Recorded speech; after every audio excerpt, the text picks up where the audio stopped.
Pretty girls like you can't handle real medicine.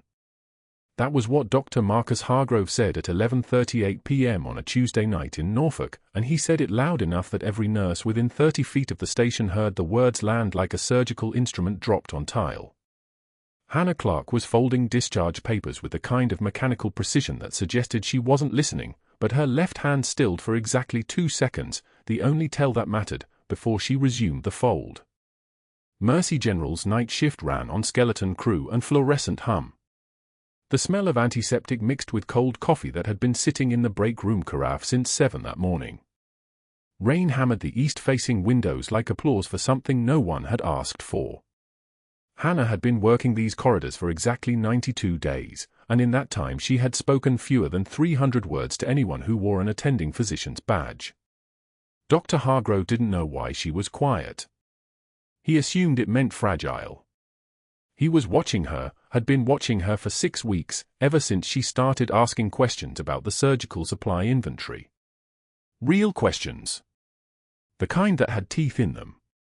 She'd flagged 3 separate discrepancies in the past month alone, standing in the supply room at 1 in the morning with a clipboard and a penlight, cross-referencing orders against physical counts with the kind of methodical attention that made his chest tight. The first time he'd noticed, he'd almost laughed. A night shift nurse. Playing auditor. It was almost endearing, the way she thought her diligence might matter. Except it did matter. It mattered very much. For 18 months, Marcus Hargrove had been running a billing scheme with impeccable precision. Phantom procedures. Inflated surgical supply orders split 50-50 with a procurement manager named Derek Vale who'd learned not to ask questions about whether the equipment actually existed. The take had been clean, $270,000 in the first year alone, split 4 ways after paying off the billing supervisor. It was supposed to continue indefinitely. It was supposed to be invisible. Then Hannah Clarke transferred to Mercy General's night shift, and invisibility became significantly more complicated. She moved through the ER with a particular kind of awareness that most nurses didn't carry. They bustled. They rushed. They operated in the white noise of crisis and fluorescent light and constant motion. Hannah moved like someone who was always counting exits. Like someone for whom situational awareness wasn't a skill, it was a baseline. Her eyes tracked doorways. Her shoulders stayed loose. She positioned herself at the end of hallways with clear sightlines and positions of tactical advantage. These weren't the mannerisms of a competent night shift nurse. These were the mannerisms of someone trained in something else entirely. Hargrove noticed. He just misinterpreted it entirely. The surgical scars on her hands, he assumed, came from a car accident. She carried them without vanity and without attempt at concealment. They mapped the inside of her left forearm in faded white lines like a broken compass rose, some thin as threads, others thick as dental floss. They were old. They were professional. They were the kind of scars that came from hands that had learned to work despite damage. Hargrove assumed nervous habits. Bad childhood. Cutter. Something that made her fragile. The way her left hand trembled slightly when she wrote her notes, he interpreted as anxiety. The deliberate, measured pace of her movements he read as cautious by nature. Timid.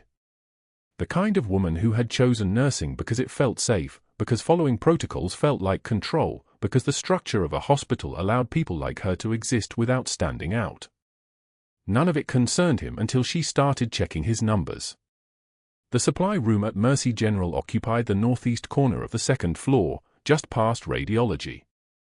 It had 17 separate storage units arranged by category: respiratory, cardiovascular, trauma, obstetric, ophthalmic, orthopedic. The pharmaceutical lockups required 2 separate keys. The temperature stayed constant at 68 degrees. The lights came on with motion sensors that hadn't been updated since 2015. Hannah had been working nights for 12 weeks, and in those 12 weeks she had developed a routine so precise it could have been coded into a database. 11:11 p.m., check trauma supplies. Count endotracheal tubes. Verify chest tube sets. Log results in the blue notebook that lived in her locker beside a photograph of a 7-year-old girl with gap-toothed smile and her mother's eyes. 11:45 p.m. Verify pharmaceutical inventory against billing log. Note discrepancies. Query any orders that don't align with actual consumption rates. 12:15 a.m. File reports. Return to patient care. Speak to no one unless necessary. Hargrove had reviewed the supply logs. He'd seen her notes. 3 separate entries flagging discrepancies. 87 units of 18-gauge angiocath needles ordered, but only 42 accounted for in actual inventory. 48 units of suture material showing duplicated billing codes. 1 phantom order for 12 size for endotracheal tubes that had never been received, never been opened, never been used. She'd flagged them all. Neat handwriting. No hysteria. Just notation. Just facts. The problem was Hannah Clarke was not a hysteric. Hysterics were easy to manage. They escalated. They made accusations. They created visibility through their own emotional noise. Hannah Clarke did neither. She simply documented. She was a paper trail waiting to happen. Hargrove had spent 18 months building redundancy into the system. Derek Vale had contacts in billing, people who understood how to shuffle numbers across different department codes, how to layer orders so that any single line item seemed plausible in isolation. The pharmaceutical supplier had no reason to question orders from a hospital of Mercy General size. Hospital administration had no reason to audit a single nurse's queries about routine supply counts. The system was built on the assumption that no one person would care enough to look closely. Hannah Clarke was looking very closely. On this particular Tuesday night, he stood at the nurse's station with a copy of the latest inventory report Hannah had filed, and he made sure his voice carried. He made sure it landed. He made sure every nurse within a 30-foot radius heard him question whether she had what it took to survive in real medicine, whether her delicate constitution could handle the actual demands of trauma care, whether she was already considering a graceful exit from a profession that was clearly too demanding for her personality type. It was a test. A calibration. An opening move in a chess game that Hannah Clarke didn't know she was playing. Her left hand stilled for 2 seconds. Then resumed folding discharge papers with mechanical precision. She didn't look up. She didn't engage. She didn't offer any reaction beyond that single moment of arrested motion, and when Hargrove waited, actually waited for her to respond, to defend herself, to do something that would give him leverage, she simply continued her work with the focused attention of someone sorting materials for recycling. The other nurses exchanged glances. Someone made a small noise. Someone else studied their screen with sudden intensity. Hannah Clarke folded papers. The fluorescent lights hummed above them all like a chorus of insects trapped in the walls. What Hargrove didn't understand, standing there with his white coat and his title and his 18 months of carefully hidden fraud, was that he was watching someone who had already survived things that would have shattered him into pieces small enough to fit inside a classified file. He didn't know that the tremor in her left hand wasn't anxiety, it was muscle memory from holding a tourniquet tight while another operative bled out in Kandahar dust. He didn't know that her quiet wasn't meekness. Her quiet was the kind of quiet that came from having already said goodbye to everything that mattered, and learning how to keep living anyway. He saw a pretty nurse who'd been on staff for 3 months and barely spoke. He saw someone who looked like she'd quit within a week if properly intimidated. He didn't see the faded patch sewn inside the jacket hanging in her locker, the 75th Ranger Regiment insignia that had been stitched into cloth by someone in a phi base with shaking hands and thread salvaged from field equipment. He didn't see the 7-year gap between the last entry in her nursing school transcript and the creation of her nurse license 3 years ago. He didn't see the way her eyes had catalogued every exit in the ER on her first shift, the way her hands had memorized the exact position of the crash cart, the way her muscle memory recognized the sound of incoming rotors even when the hospital sat 15 miles inland from any helipad. But that wasn't the worst part. The worst part was what happened when someone like that, someone trained, someone quiet, someone with nothing left to lose, started paying very close attention to someone like Marcus Hargrove. By the end of that shift, Hannah had filed a 4th report. This one wasn't just a notation. This one was detailed. This one listed specific order numbers, billing codes, procurement manager names, and a request for administrative review. She'd left it in the tray on the night supervisor's desk. And on Wednesday morning, before Hannah had even clocked out for her shift, Marcus Hargrove made his first phone call to Derek Vale, asking him to cover their tracks. Just in case. Just to be cautious. Just because some people didn't understand the rules of the game, and they needed to be taught through other means. The shift change briefing at Mercy General was packed shoulder to shoulder, the way Norfolk nights always were, 24 nurses clustered around the central station, charts stacked like playing cards, fluorescent light casting everything in that particular shade of institutional grey. Hannah Clarke stood at the far edge, reviewing vitals on her assigned patients, when Dr. Hargrove's voice cut through the ambient noise like a blade. "I'll bet a month's salary you quit within a week, sweetheart." He stood in the center of the cluster, arms crossed, suit pressed sharp enough to draw blood. "Pretty girls like you can't handle real medicine." The room didn't go silent, not completely. But it went still star. 15 pairs of eyes pivoted. Hannah felt the weight of them like a physical thing, a pressure against her sternum. Someone's pen stopped mid-note. She took one measured breath through her nose. The air smelled like antiseptic and stale coffee and something else, something like the particular chemistry of humiliation, that specific frequency a room reaches when someone is being dissected in front of witnesses. Her vision narrowed but didn't blur. Her hand stayed flat on the desk. One tear escaped her left eye. She didn't blink, didn't look away, didn't try to hide it. She simply wiped it away with the back of her index finger, maintaining eye contact the entire time, and spoke in a voice that carried the kind of calm that comes from having already survived worse things than this man could imagine. "I've survived worse than you, doctor." Each word hit the room like a dropped instrument tray. Hargrove's jaw tightened. He'd been expecting tears, panic, maybe an apology. Not that star. Not the implication embedded in those 7 words, the acknowledgement that he wasn't a threat, that whatever he was about to do had been anticipated and measured against a calibration scale he couldn't begin to understand. He turned away without responding, which was worse than any comeback he might have landed. The staff scattered back to their stations, avoiding eye contact with everyone, as if the entire exchange had been something obscene. But that wasn't the worst part. The next 3 days unfolded with the precision of a military operation. Hargrove reassigned Hannah to every bedpan duty, every combative patient, every discharge that required an hour of documentation and hand-holding. He made sure she was visible to the maximum number of people doing the minimum status work. It was surgical in its execution, not loud enough to constitute harassment, calculated enough that each assignment had a medical justification he could cite if questioned. She washed an elderly dementia patient who'd soiled himself repeatedly. She held a post-operative screamer's hand through a morphine adjustment. She cleaned. The moves were competent. Strategic.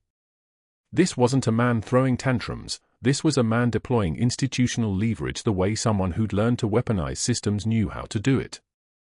On day 4, the cafeteria at 12:53 p.m. during the lunch shift rush.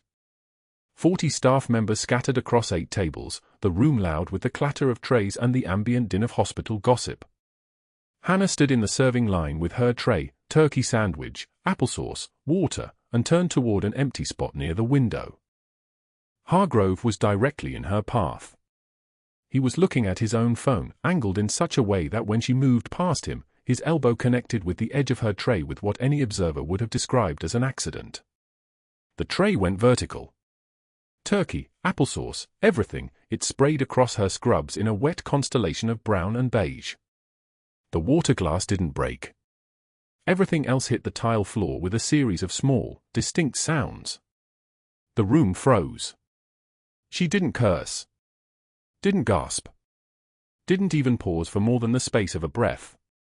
She crouched slowly, movements precise as a surgical procedure, and began gathering the scattered items. Turkey. Bread. Plastic dish. Each one retrieved with the kind of methodical patience that suggested she'd been preparing for this exact moment her entire life. The applesauce was already oxidizing on the floor tile, already beginning to dry. She worked around it, acknowledging its presence but not fighting it. One tear tracked down her cheek. She didn't wipe it away this time, just left it there while she stood, tray reassembled with what remained, and met Hargrove's stare with the kind of expressionless calm that was infinitely more terrifying than rage. "I've cleaned up worse messes, Doctor." She walked to the trash, disposed of everything with the deliberate care of someone setting a ritual in stone, and left the cafeteria with her scrub soaked and her spine absolutely straight. Behind her, the chatter resumed, but something had changed in the room's frequency. Something had shifted in how people were looking at Hargrove now. The first move had been dismissible. This was becoming a pattern. And patterns, even in hospitals, tended to attract attention. By week 2, the temperature of the harassment had escalated in a different direction. He'd started calling her Nurse Pretty at inpatient rooms, loud enough for families to hear, coating the words with a smile that suggested informality and warmth when what was actually happening was a slow, systematic demolition of her credibility. "Nurse Pretty here is going to get you some more ice water." The patient smiled. The family smiled. No one heard the knife beneath the syrup. The procurement manager, a nervous man named Vickers with thinning hair and the permanent expression of someone waiting to be fired, had pulled her aside in the supply room on a Tuesday morning. His voice was barely above a whisper, standing between two shelves of saline bags like they were conspirators. "He knows you've flagged 3 discrepancies," Vickers had said. "He wants to know what you're planning to do about it." Hannah had simply stared at him for 3 full seconds. No fear. No confusion. Just a quiet acknowledgement of the threat being delivered on someone else's behalf. "I'm planning to do my job, Mr. Vickers." She'd continued counting supplies. The message, delivered in those 7 words with the weight of absolute certainty, had apparently been sufficient. Vickers never came back. The real escalation arrived during morning rounds on a Thursday. Dr. Hargrove was walking the unit with 4 residents in his wake, all of them trailing behind him like remoras following a shark, their clipboards and nervousness preceding them down the corridor. Hannah was updating a patient chart at the nurse's station when she heard the footsteps change rhythm. The patient folder was thrown. Not dropped. Thrown asterisk, it traveled through the air in a flat arc and landed at her feet with a slap of paper against linoleum. The resident stopped moving. The hallway traffic froze. 20 sets of eyes found her. "Pick that up, sweetheart." His voice was friendly. That was the detail that would stay with her. The casual affection in the inflection, the tone you'd use to address someone you enjoyed, while asking them to perform an act of deliberate degradation in front of an audience. It was a masterclass in weaponized civility. She crouched slowly. Not quickly, not with the anger that might have made his point for him, but with the kind of deliberate slowness that transformed the action into something else entirely, a meditation, a ritual, a statement of fact. The folder was paper. The floor was tile. The action was neither more nor less than what it was. Her hands were completely steady. The tear that came this time was just a single drop, tracking down the curve of her cheekbone like a punctuation mark, and she didn't wipe it away until after she'd retrieved the folder and straightened. One breath. "I've carried heavier burdens, Doctor." She handed him the folder. Their eyes never met. She didn't need them to. The statement had already been delivered in a language deeper than words, a language composed of absolute composure and the implication that whatever he was attempting had been anticipated and measured against a scale of experience that rendered him functionally insignificant. What she didn't know was that Dr. Marcus Chen, the anesthesiologist with the calm voice and the eyes that seemed to calculate everything they looked at, had been standing in the doorway of room 314 the entire time. He'd watched her crouch. He'd watched the single tear. He'd watched the aftermath, the way she straightened without wobbling, the way her shoulders didn't hunch, the way her breathing remained controlled. But more than that, he'd watched her hands during the suturing procedure 3 days earlier, when a trauma patient had come in with a laceration that required improvisation. Her hands had moved like someone who'd done field surgery under fire. They'd been steady in a way that suggested not just training but experience, the muscle memory of having already done this in circumstances where mistakes killed people. Not under fluorescent hospital lights with anesthesia and monitors, but in the dark, under pressure, with rounds coming in. Chen had watched her improvise, had watched her make decisions with the kind of surgical confidence that typically required a decade of active practice. He'd followed her into the supply room near the end of the shift. She was restocking the trauma cart, moving with the economical precision of someone performing a task they'd performed 10,000 times before. "You cut like someone who's done field surgery under fire," he'd said quietly. "What unit were you with?" Hannah's hands had stopped moving for exactly 1 second. Not a pause. Not hesitation. A recalibration. When she'd resumed her work, her voice had been level, informative, and carrying the particular tone of someone who'd been trained extensively in how to give answers that were technically truthful without revealing anything substantive. "I worked medical before nursing, Dr. Chen." It wasn't a lie. It was also not an answer to his question. But it was delivered with such flawless composure that he didn't press. He simply nodded, filed the information into whatever calculations he was running behind those intelligent eyes, and walked away. What Hannah didn't know was that Marcus Chen had been attached to Task Force 160th's Medical Liaison Office for 2 years during his Navy service. He recognized the look of someone who'd walked the same corridors he'd walked. He knew what field surgery under fire looked like because he'd performed it. And he knew that whatever Hannah Clarke's actual story was, it was considerably more complex than her nursing file indicated. That same evening, Dr. Hargrove was alone in his office on the 4th floor. The lights of Norfolk stretched out below him through the window, ship hulls in the harbor catching the amber of dockside lighting, the whole city humming with the particular frequency of a military town at rest. He picked up his phone and dialed. His brother-in-law answered on the 3rd ring. Hargrove didn't waste time with pleasantries. "I need a problem employee dealt with. She's becoming too much of a concern, and I need her gone before she flags something else." A pause while he listened. "No, not quietly. I need it permanent. I need it official. Can you make that happen?" Another pause. Then Hargrove smiled, the kind of smile that suggested the answer he'd received was the one he'd been expecting all along. The ER at Mercy General received the call at 2:08 a.m. Highway accident, route for 60 eastbound.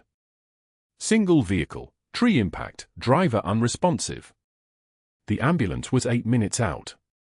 Hannah was in the medication room when Dr. Hargrove's voice crackled through the overhead speaker. "Trauma activation. Bay 4. All hands."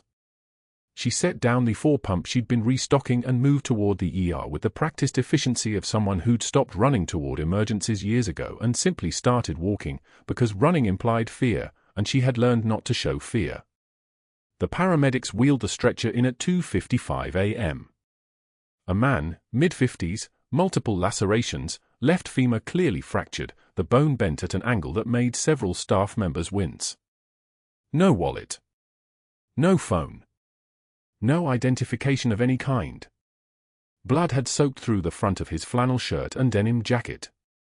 His breathing was labored, the sound like wind moving through damaged plumbing. "Get him to imaging," Hargrove commanded, already scanning the man's chest with his hands, checking for rib fractures. "Portable chest first, then full CT if the spine clears. 2 units of ONEG, type and cross for 4 more. Someone get a history, anybody see the accident?" No one had. The man had been pulled from the vehicle by a state trooper who'd come across the wreckage by chance, 3 miles from the nearest town. The trooper had noted the absence of identification and moved on, leaving only the patient and his secrets.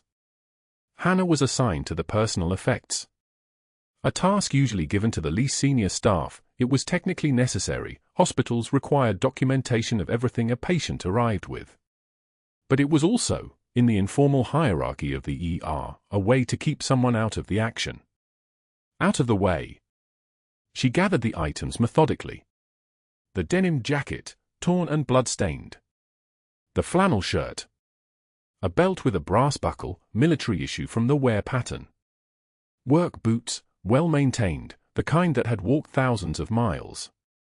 She placed each item in a plastic bin and began the cataloging process, her hands moving with the economy of motion that made everything she did look simple. The jacket was last. She turned it over in her hands, feeling the weight of it, the texture. There was something deliberately sewn into the lining, not a rip, but a pocket, intentional. She found the seam with 2 fingers and opened it carefully. A patch emerged.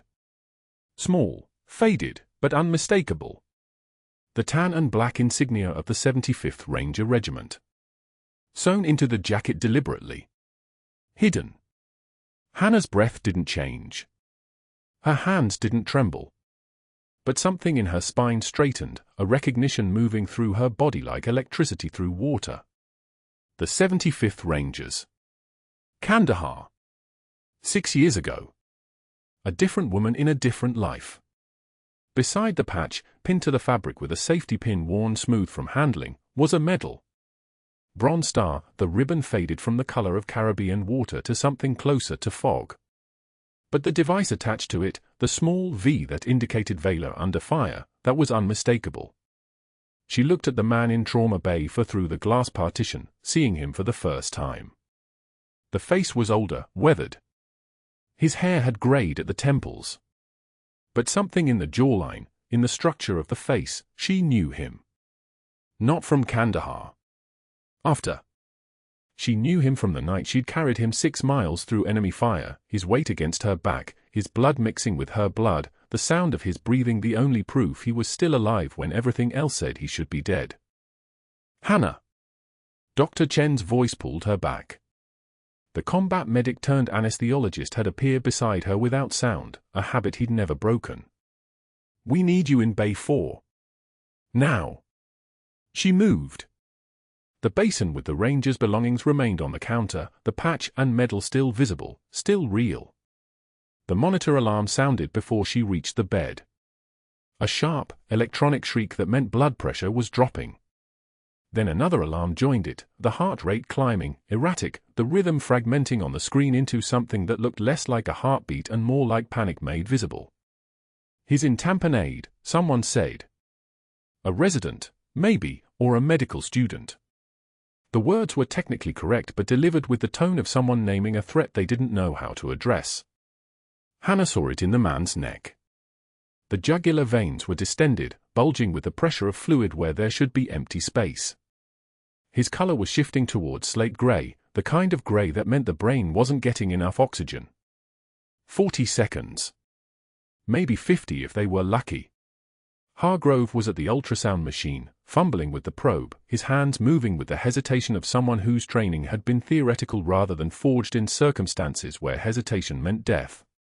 Cardiology, get cardiology down here now. We need an emergency pericardiocentesis.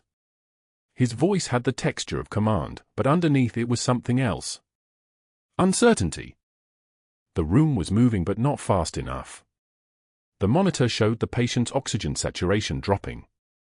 86. 84. 82. Each number was a second burning away. Hannah moved toward the medication cart. Her hands found the spinal needle, 20 gauge, the one designed for procedures in the spine but usable for other cavities if you understood anatomy. She grabbed a 20 cubic centimeter syringe. Betadine. Her movements were economical, efficient, the kind of movement that came not from thinking but from muscle memory older than her nursing license, older than her cover story.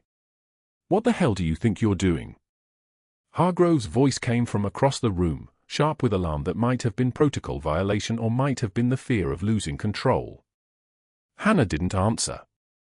Answers were luxury items in situations like this. She approached the patient, her eyes reading the geography of his chest like a map she'd studied years ago. The xiphoid process. The left costal margin.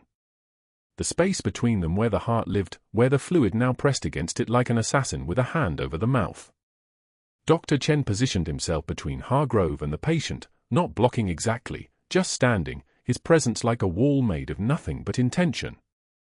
Hannah's hands moved at 30 degrees to horizontal, the needle sliding beneath the skin with the kind of precision that looked casual but was the opposite. 2 seconds to identify the landmarks. 1 second to find the angle. The needle advanced toward the pericardial sac, that membrane surrounding the heart like a cage around something desperate to break free. She felt the resistance change as the needle passed through tissue. The give of the pericardium. Then nothing. She advanced the plunger of the syringe. And the pericardial sac, under pressure for hours, released. Blood filled the barrel of the syringe, dark, almost black, 50 milliliters of it, the fluid that had been suffocating the man's heart. The monitor changed its song. The chaotic rhythm smoothed. The heart rate stabilized. The blood pressure climbed back up, 90/60, not normal, but normal enough. Normal enough to keep the brain alive. The room exhaled collectively, the kind of breath that people don't realize they've been holding. Hannah set the syringe down. The blood inside was already beginning to separate, the heavier red settling away from the pale yellow serum. She began cleaning the area around the needle site with the methodical focus of someone whose attention had nowhere else to go.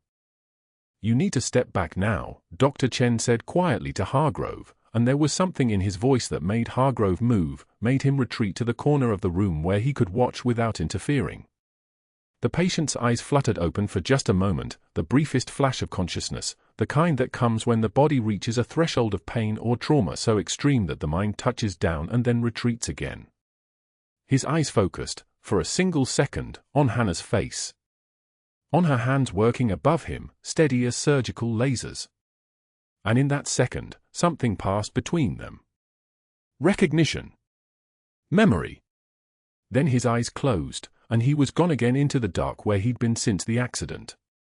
Hannah cleaned the rest of the site with movements so precise they could have been choreographed. She disposed of the needle in the sharps container. She removed her gloves. She did not look at Hargrove. She did not acknowledge Dr. Chen. She simply moved toward the edge of the room with the kind of calm that comes not from confidence but from having already survived the worst thing you can imagine. The monitor beeped steadily, the rhythm holding, the vital signs stable. The ranger was alive. She had given him that. Dr. Chen approached her as she was disposing of the used betadine bottle, moving silently, the way he always did. "You cut like someone who's done field surgery under fire," he said quietly, so only she could hear. "What unit were you with?" Hannah's hand stopped moving. For the first time since the needle went in, since the crisis resolved, a composure showed the hairline fracture. Not fear. Not trembling. But a pause, the kind of pause that meant the question had found its target. She didn't answer. She couldn't. The room was still watching, still cataloguing. Hargrove was watching from his corner with the expression of a man who had just witnessed something he didn't understand but instinctively recognized as a threat. She left the bay without finishing the conversation. Behind her, she didn't hear Hargrove move toward the phone. Didn't see him checking his watch, calculating the time difference on the East Coast, knowing that the board chairman's assistant would be at her desk by now, checking emails that had arrived overnight. Didn't see him reach for his cell phone and step out of the ER into the hallway, his face twisted into something between rage and the terrible understanding that his calculations had been wrong. She had no idea that within 45 minutes, 3 phone calls would be made. One to the hospital board chairman who owed Hargrove a favor. One to the state nursing board claiming she'd practiced outside her scope, that she'd performed a procedure reserved for physicians. One to a private investigator with a simple question: why does Hannah Clarke's background only go back 3 years? She was in the supply room, restocking the medication cart with the kind of focus that made everything else disappear, when her phone vibrated. A text from her babysitter. Her daughter had woken up asking when Mommy was coming home. Hannah set down the box of tubing she was holding. Her hands were clean. The blood was gone. The crisis was resolved. The ranger would live. His heart would beat tomorrow, and the next day, and for however many years he had left. Because she had cut, and her hands remembered how, and they moved when thinking would have killed him. That should have been enough. It wasn't. His face went white. Not relief. Rage. Dr. Hargrove stood frozen at the trauma bay entrance, watching Hannah's hands move with the fluid precision of someone who had done this before, done this under fire, done this when the alternative was a body bag. The spinal needle had found the pericardial sac in 40 seconds. 50 milliliters of blood.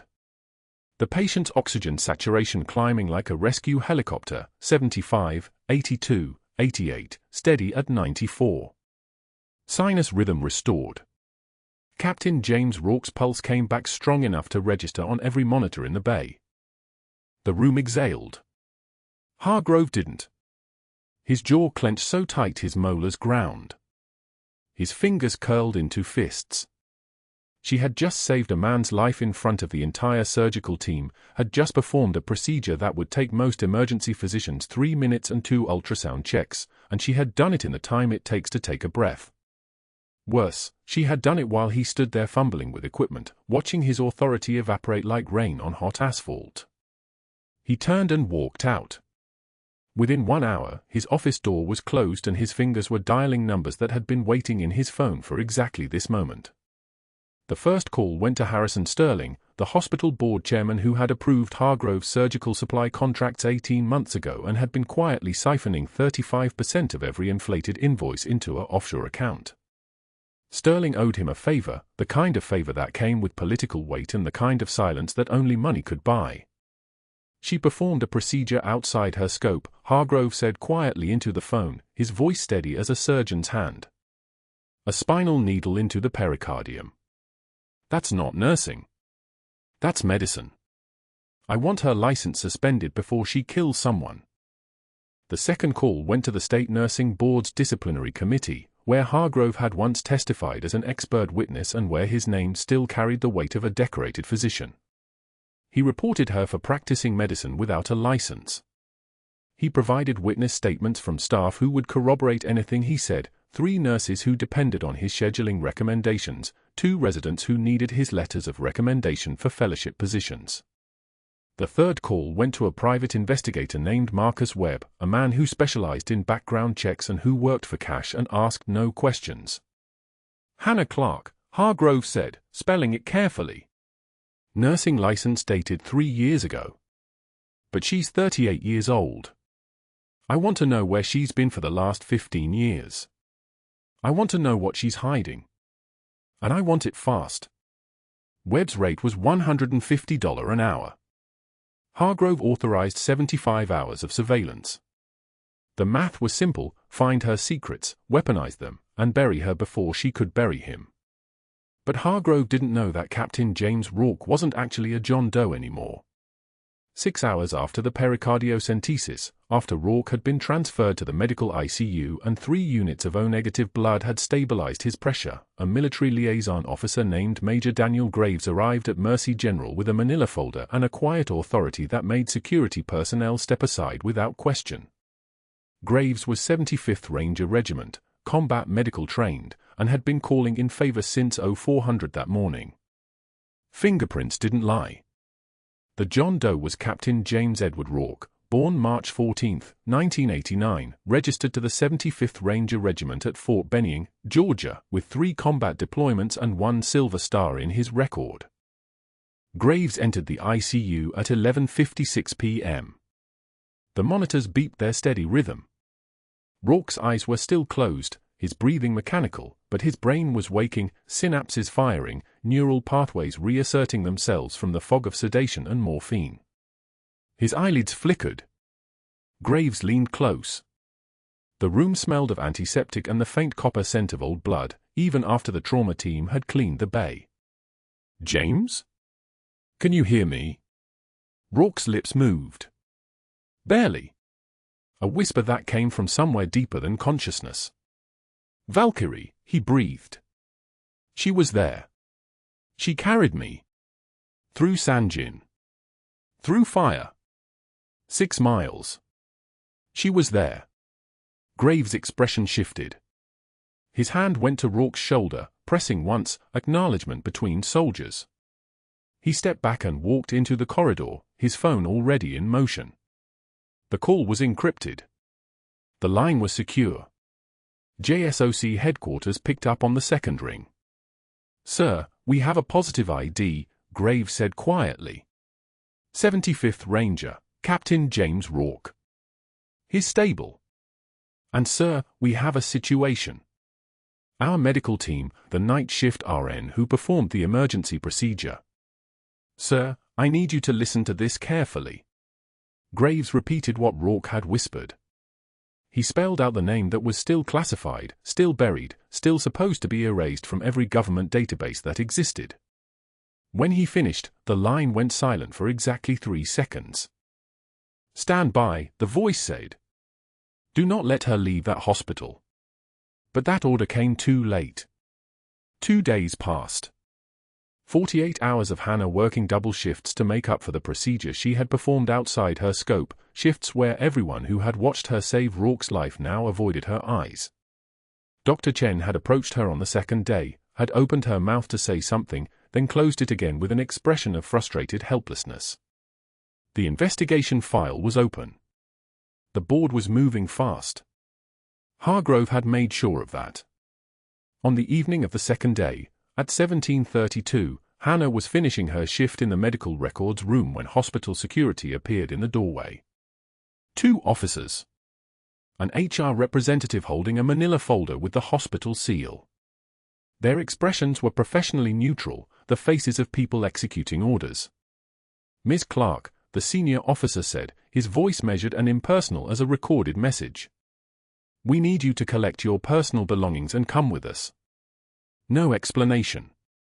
No opportunity to ask questions. Just the clinical removal of a threat.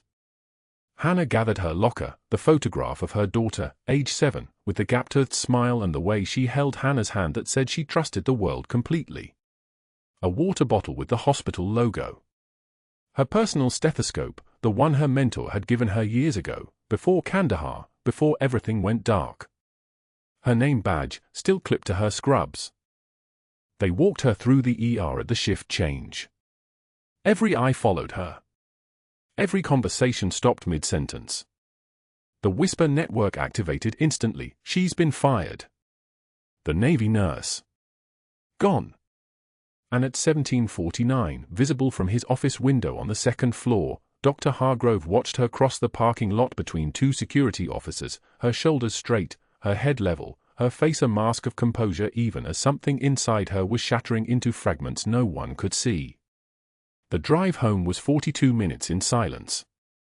Norfolk traffic. Rain beginning to fall, soft at first, then harder, drumming against the car windows like a countdown. Hannah didn't cry. Not yet. Composure held until the engine went off, until she stepped inside the apartment, until the door closed and there was no one left to perform for. That's when her 7-year-old daughter came around the corner, still wearing her school uniform, still carrying her backpack. "Mommy." Small voice. Uncertain. "Why are you home early? Did you get fired?" Hannah's knees went soft. She sank into the kitchen chair, the same chair where she had sat at 3 in the morning for the past week, reviewing patient files, running scenarios, wondering how long it would take before someone realized she didn't belong in this life, this identity, this fragile ordinary existence. She nodded. Couldn't speak. Her daughter climbed into her lap, and Hannah held her like she was drowning and this small, warm body was the only thing keeping her tethered to the surface. Rain hammered the windows. The apartment was cold. Bill sat on the counter, the mortgage, the utilities, the child care costs that had seemed manageable when she had a paycheck coming in every other Friday. Now they were a cliff face with no bottom. Her phone was off.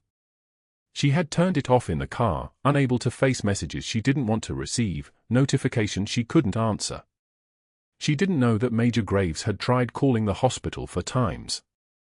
She didn't know that JSOC had activated a recall protocol last seen in 2006. She didn't know that somewhere in a classified command center in Virginia, her file was being unsealed, redacted paragraphs being restored, photographs of operations that never happened being restored to their original context, medals that had been erased from the historical record being reinstated. She didn't know that Captain Rourke had regained consciousness long enough to say her name to people who understood exactly what that name meant. That Valkyrie was real. That she was alive. That she was working nights at a civilian hospital in Norfolk, Virginia, and that the United States military had just found her. She didn't know any of this yet. All she knew was that her daughter was asleep against her shoulder, that the apartment was too quiet except for the rain, that her hands that had held together shattered bodies, hands that had stitched wounds in field hospitals under fire, hands that had performed emergency procedures with the kind of precision that came from muscle memory and survival instinct, these hands were trembling. And she was terrified. She was washing dishes when her daughter answered the door.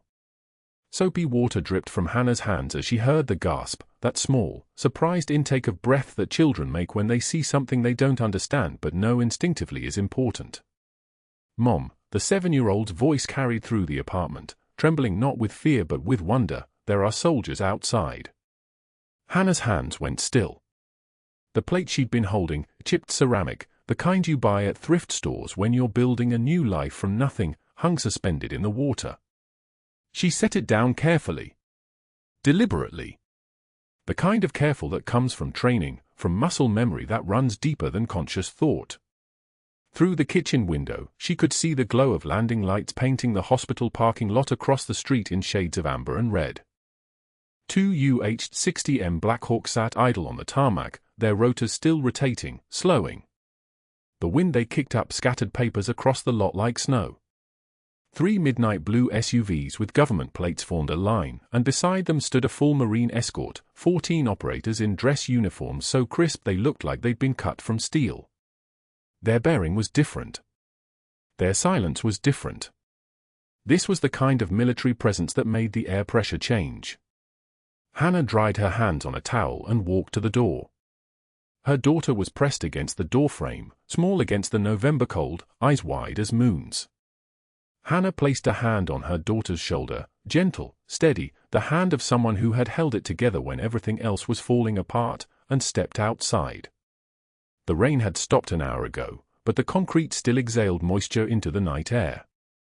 Her breath came out in small clouds. One of the operators broke formation and approached, and as he got closer, she recognized the bearing immediately. Broad shoulders. That particular way of moving, fluid as water, precise as a laser. Decorated SEAL commander. His rank insignia caught the parking lot lights, and his eyes found hers with the kind of direct contact that only comes from someone who has looked into the darkness and decided not to blink. Senior Chief Petty Officer Hannah Clarke. His voice was steady, calibrated, the kind of voice that had delivered orders in conditions where hesitation meant death. She didn't answer. Not yet. She was still processing the Black Hawks. She was still processing the fact that someone, somewhere, had unsealed documents she thought would stay classified until the day she died. "Your records have been declassified as of 0600 this morning," the commander continued. He held a folder, a physical folder, which meant this was official enough that digital transmission wasn't secure enough. "The operation you ran in Kandahar in 2016. The extraction at the compound near Spin Boldak. 18 NATO operatives. All of them made it home because of you." The rain smell hung in the air, that sharp, clean scent of concrete and wet asphalt. Hannah's daughter squeezed against her mother's leg, not frightened anymore, just small in the presence of something larger than herself. "The ranger you saved 2 nights ago," the commander said. "Captain Rourke. 75th Ranger Regiment." He regained consciousness long enough to whisper your call sign to Major Graves. "Valkyrie. He told us everything. Told us how you carried him 6 miles through active fire when his femur was shattered and his O2 was bottoming out. Told us you never stopped moving. Never stopped working. Told us you got the 18 others across the border on foot because the extraction birds couldn't land in the valley." Hannah felt her daughter's hand find hers. Small fingers. 5 years old. Born into a world where her mother was just a nurse pushing a medication cart at Mercy General, where the only uniform she'd ever seen was scrubs and where monsters wore stethoscopes and smiled while they destroyed you. "You're being recalled to active duty, Senior Chief. Effective immediately." The commander's voice carried the weight of orders that weren't requests. "You'll report to Naval Special Warfare Command at Coronado. You'll establish and lead a combat medicine training program. You'll train the next generation. And you'll receive the Navy Cross for actions the government can finally acknowledge, actions that saved lives and changed the course of an operation that prevented the execution of 7 British SAS operatives, 5 German KSK commandos, and 6 Australian SASR soldiers. They're alive because of you. The hospital parking lot had gone silent. Through the rain mist, Hannah could see lights coming on in the nurses' station where she'd been fired 2 days ago. Faces appeared in windows. Staff members stepping out into the cold, rain beginning to fall again, coming down like applause against the pavement and against the rotor blades of the helicopters that had landed to reclaim their own. That wasn't the worst part, the commander continued, and Hannah's attention sharpened because she recognized the tone that meant something had shifted beneath the surface, something that went beyond medals and recalls and declassified records. While you were being fired, your department's IT director, Rodriguez, Marine Corps veteran, 8 years active, was collecting evidence. At the corner of the parking lot, a man in a polo shirt with the Mercy General logo emerged from the shadows, flanked by 2 federal agents in dark jackets with FBI printed in white letters across the back.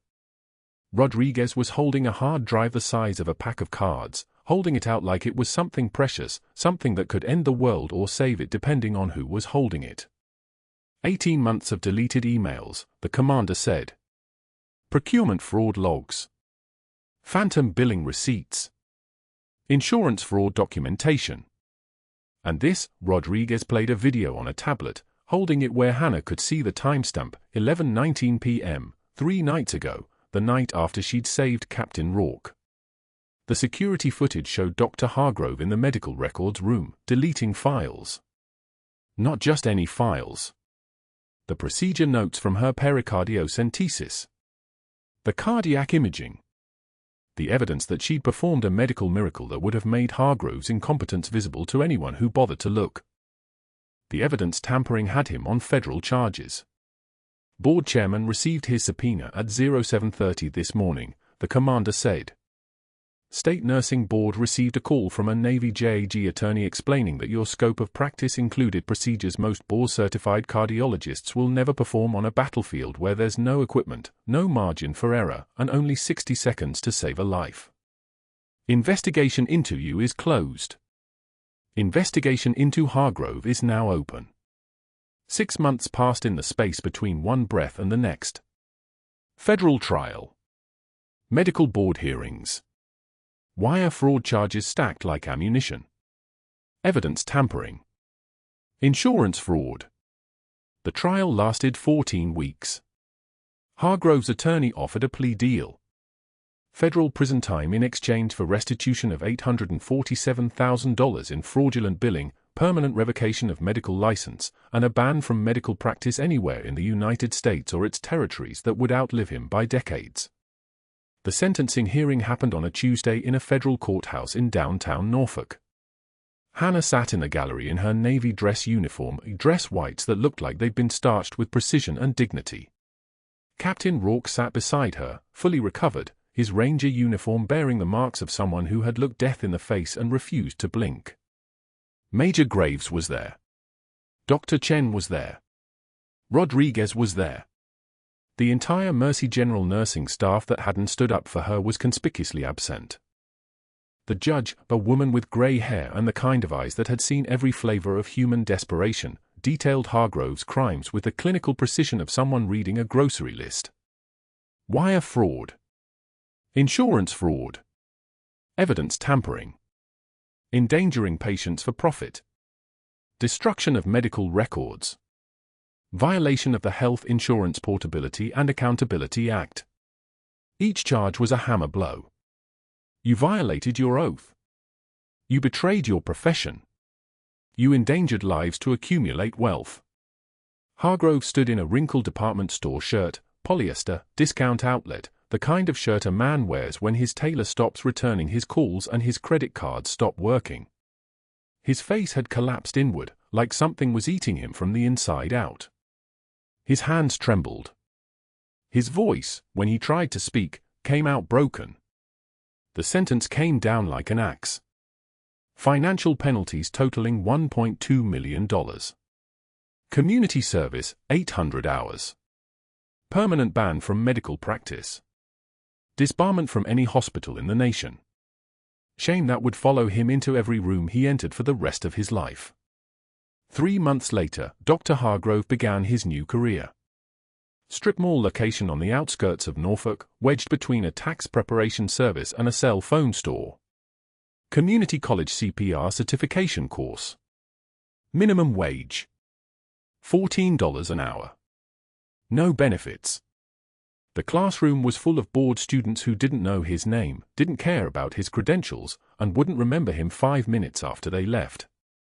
He stood in front of a CPR dummy that had been used so many times the plastic of its chest was cracked, and he pressed down in rhythm to the Bee Gees song playing from a cheap speaker, and nobody was listening to him anymore. Because that's when Hannah was at Coronado. That's when she was standing in the Naval Special Warfare Training Facility, in Navy dress uniform, teaching a class of 28 young combat medics the technique that had saved Captain Rourke's life. She was showing them the precise angle for needle insertion, second intercostal space, mid-clavicular line, the same procedure she'd performed in 60 seconds under the fluorescent lights of Mercy General while Hargrove watched and learned nothing. Rourke himself appeared in the doorway of her classroom, fully healed, ranger uniform bearing the weight of a man who understood that he was alive because of the quiet woman standing in front of a medical simulator with her hand steady as surgical steel. "Senior Chief," he said, and his voice carried gratitude layered like sediment, "wanted to thank you again." Both times. She nodded, and the mask stayed in place, the composure intact, because that's what warriors do when they're finally home. They acknowledge the debt and they move forward. Dr. Chen had transferred to the Navy hospital. They worked together now, rebuilding the field medicine program from scratch, teaching a generation of medics that they were allowed to think, allowed to see, allowed to act without fear of being destroyed for saving lives. Hannah's daughter was thriving at the Navy Child Development Center on base, no longer asking if her mommy got fired, just asking when mommy would be home from training. The final image belonged to Hannah. Running at dawn on Coronado Beach in PT gear, her unit beside her, the Bronze Star Medal from the dying Ranger, which Captain Rourke had insisted she keep, pinned inside her jacket now, over her heart. The sand was dark and packed from the tide. The ocean exhaled salt and possibility. Her team moved beside her like a constellation, like something that had been fractured and reassembled into something stronger. Sometimes the bravest warriors carry stethoscopes, not guns.